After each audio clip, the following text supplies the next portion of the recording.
Meteorologist Matthew East here with you. This is the August 20th, Friday edition of the Carolina Weather Video. We certainly had a couple of unsettled weather days, lots of rain and thunderstorm activity, and really the Highway 74 corridor all the way from parts of the mountains through Charlotte and over toward Wilmington. That was the zone that really picked up some impressive rain totals yesterday. Amounts of 3, 4, even 5 inches were common in that region. And then as the activity kind of began to wane a bit, I was able to snap this image as we went through early yesterday evening. And I know it's kind of tough to see. Took this picture with my phone, so it's not the greatest resolution here, but this was actually a double rainbow. Very, very beautiful scene there. So we got just a couple of peaks of sun around the evening time in a couple spots. And a lot of folks did wind up seeing a brief double rainbow. Now let's take a peek at the radar as I'm cutting this video. This is a radar image just prior to 5 a.m. from the Morehead City NEXRAD site, and that's where the showers and storms are this morning.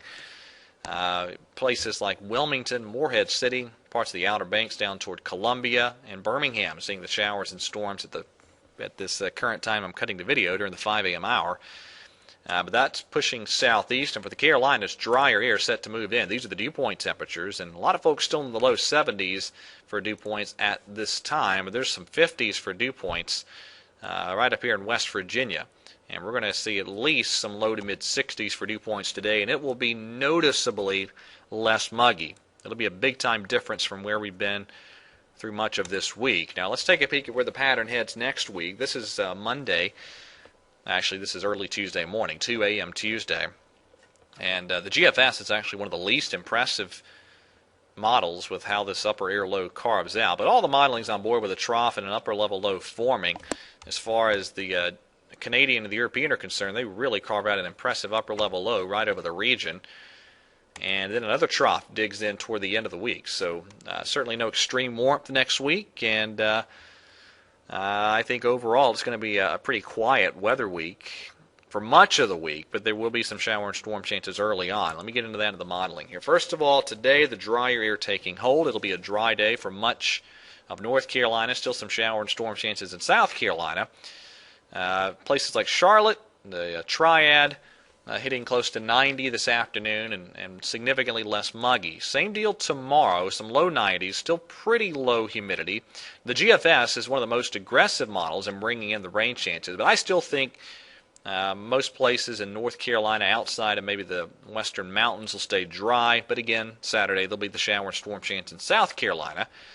Sunday, though, I will bring back in the chance of some areas of showers and thunderstorms as our next cold front approaches, and that front still west of us Sunday, but close enough to bring in that chance for some showers and storms. And same deal Monday, the front probably just slow enough that Monday could feature some showers and storms as well. But after that, can't rule out a couple of instability-type showers Tuesday with that upper-level low nearby, but it looks mainly dry Tuesday, Wednesday, and Thursday, and into Friday of next week. But do notice another cold front will move through, but that one looks like it's going to be pretty moisture-starved when that moves through later on in the work week.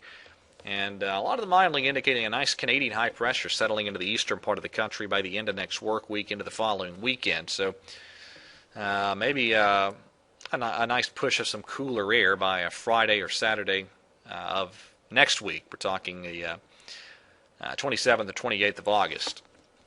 All right, quickly the tropics here. I've been highlighting the eastern Atlantic Ocean as the area to watch for our next tropical system to form. It has not happened yet, but the modeling is unanimous that it will. And I kind of take this out 6 days into the future. This is the Canadian. It does develop a system and then moves it well northeast to the Lesser Antilles. And the Canadian would then recurve this north into the Atlantic. And by the way, this is that big upper level low spawning a nice surface low off the mid-Atlantic coast. The GFS, same deal. Well northeast of the islands. It's an intense tropical system of the GFS, but that is in a recurving position. No gaps, much the same. That weakness in the ridging there in the western Atlantic sure looks like whatever can develop with this eastern Atlantic tropical wave will wind up allowing it to come north and not threaten the U.S. The Europeans on board with that scenario as well. Again, I still think the eastern Atlantic is our most likely area to see our next tropical system form. Maybe have to watch for some hybrid development off the coast if we really do see that upper level low carve out, but that's not really a true tropical type system. But again, the next true tropical type system probably in the eastern Atlantic. Most modeling favoring a recurving scenario with that. All right, this is the last Carolina weather video for about 9 days. I am taking a vacation week and next week some time away from the weather office. So the next edition of the Carolina weather video will be Monday week. That'll be coming up on August 30th. August the 30th. That'll be the next edition of the Carolina weather video. All right, thank you for watching. Everyone have a great weekend and a great week next week, and God bless.